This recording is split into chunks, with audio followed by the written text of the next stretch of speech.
1,000 miles from the sea, learn the technique of flying with the fleet.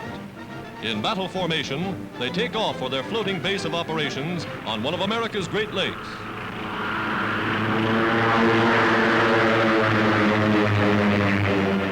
Formerly the world's biggest side-wheel passenger steamer, she's now the training carrier Wolverine.